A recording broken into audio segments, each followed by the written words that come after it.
नमस्कार। Interior design की दुनिया वाकई बहुत दिलचस्प है। आज हम उन रहस्यों को जानेंगे जो किसी भी जगह को सिर्फ खूबसूरत ही नहीं बल्कि आरामदायक और आकर्षक भी बनाते हैं।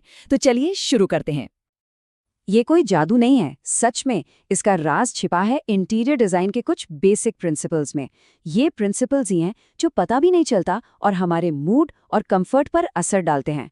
देखिए, डिजाइन का मतलब सिर्फ सजावट नहीं है, इसका असली मतलब है एक फील, एक एहसास पैदा करना। तो सवाल ये है कि आखिर ये नियम है क्या? ये हैं 7 मेन डिजाइन प्रिंसिपल्स। इन्हें एक तरह की गाइड बुक समझ सकते हैं।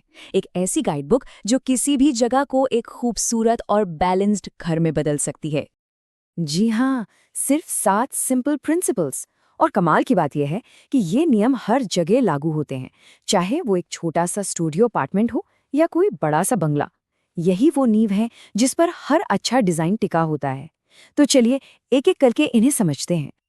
तो सबसे पहला प्रिंसिपल है बैलेंस यानी संतुलन। अब ये सब कुछ विजुअल वेट का खेल है। जरा सोचिए, अगर कमरे के एक कोने में एक बड़ा डार्क कलर का सोफा रख दिया जाए तो वो कोना बहुत भारी लगेगा, है ना? अब उसे बैलेंस करने के लिए दूसरी तरफ भी उतने ही वजन की कोई चीज रखनी होगी, जैसे शायद 2 छोटी कुर्सियां और एक साइड टेबल। इससे क्या होता है?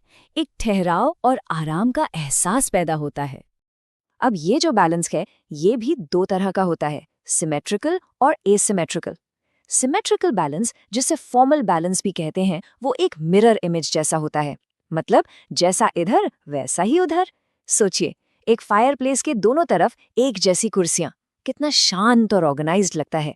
वहीं दूसरी तरफ है एसिमेट्रिकल बैलेंस। ये थोड़ा ज्यादा कैजुअल, डायनामिक और मॉडर्न है। इसमें अलग अलग चीजें एक दूसरे को बैलेंस करती हैं, जैसे एक सोफे के सामने 2 अलग अलग डिजाइन की कुर्सियां। अगला प्रिंसिपल है रिदम यानी लय। और हाँ, जैसे म्यूजिक में रिदम जरूरी है, वैसे ही डिजाइन में भी। ये बनता है जब हम कमरे में किसी एलिमेंट को दोहराते हैं, जैसे कोई रंग, कोई शेप या टेक्सचर। इस रेपिटेशन से नजरें कमरे में एक जगह से दूसरी जगह आराम से घूमती हैं और सब कुछ आपस में जुड़ा हुआ महसूस होता है।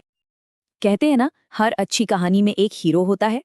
वैसे ही हर अच्छे कमरे में एक स्टार होता है, जिसे हम कहते हैं फोकल पॉइंट। यही है एम्फेसिस का प्रिंसिपल। ये कमरे की वो एक चीज है जो अंदर आते ही सीधा ध्यान खींचती है। हो सकता है वो एक खूबसूरत फायरप्लेस हो, या कोई बोल्ड आर्ट पीस, या फिर एक ड्रामेटिक एक्सेंट वॉल। यही फोकल पॉइंट कमरे को एक मकसद और एक डायरेक्शन देता है। अच्छा, अब आते हैं कुछ और जरूरी प्रिंसिपल्स पर। कॉन्ट्रास्ट, स्केल और प्रोपोर्शन और हार्मनी। कॉन्ट्रास्ट मतलब जैसे लाइट और डार्क कलर्स को एक साथ इस्तेमाल करना, इससे एक इंटरेस्ट पैदा होता है। फिर है स्केल और प्रोपोर्शन। इसका सीधा सा मतलब है कि फर्नीचर का साइज कमरे के साइज के हिसाब से हो। सोचिए, एक छोटे से कमरे में बहुत बड़ा सोफा, अजीब लगेगा, राइट? और आखिर में हार्मनी और यूनिटी। ये वो गोंद है जो सब कुछ चिपका कर रखती है। ये पक्का करती है कि कमरे की हर चीज एक टीम की तरह काम करे। तो ये तो हो गए प्रिंसिपल्स की बात। अब चलते हैं डिजाइन के सबसे पावरफुल टूल की तरफ, और वो है रंग। रंग सिर्फ दीवारों को पेंट करना नहीं है जी, ये एक बहुत ही ताकतवर साइकोलॉजिकल टूल है जो किसी भी जगह का पूरा मूड बदल सकता है। रंगों को हम मोटे तौर पर 2 परिवारों में बांट सकते हैं, वार्म कलर्स और कूल कलर्स। वार्म कलर्स जैसे लाल, नारंगी, पीला, ये कोजी, एनर्जेटिक और अपनापन वाली फीलिंग देते हैं, इसलिए ये सोशल स्पेस के लिए बढ़िया होते हैं। और इसके उलट है कूल कलर्स, जैसे नीला, हरा, बैंगनी। ये शांति और खुलेपन का एहसास देते हैं और अक्सर कमरे को इसके असल साइज से बड़ा दिखाते हैं।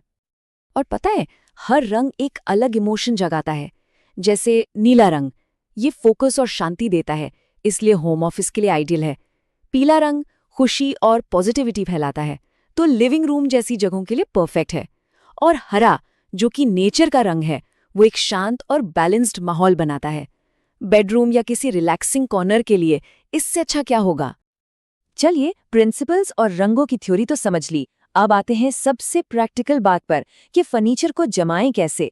देखिए, एक अच्छा लेआउट सिर्फ दिखने में अच्छा नहीं होता, वो इस्तेमाल करने में भी आसान और फंक्शनल होना चाहिए। एक पल के लिए किसी भी लिविंग रूम के बारे में सोचिए। जब कोई दरवाजे से अंदर आता है तो नजरें सबसे पहले कहाँ जाती हैं? क्या वो जगह एक सोचा समझा फोकल पॉइंट है? अगर नहीं तो शायद ये फर्नीचर अरेंजमेंट पर दोबारा सोचने का एक मौका हो सकता है, ताकि एक मजबूत फर्स्ट इंप्रेशन बने। तो एक इफेक्टिव लेआउट बनाने का एक सिंपल 3 स्टेप प्रोसेस होता है। सबसे पहले कमरे का फोकल पॉइंट पहचानना होता है। फिर उसके आसपास बैठने की ऐसी व्यवस्था करनी होती है कि लोग आसानी से बातचीत कर सकें। और तीसरा और सबसे ज़रूरी, ये पक्का करना होता है कि कमरे में आने जाने के लिए साफ और आसान रास्ते हों। इसी को हम ट्रैफिक फ्लो कहते हैं। और अब बारी है उस एक नियम की जो इन सब चीज़ों को एक साथ बांध देता है। ये है 60-30-10 रूल।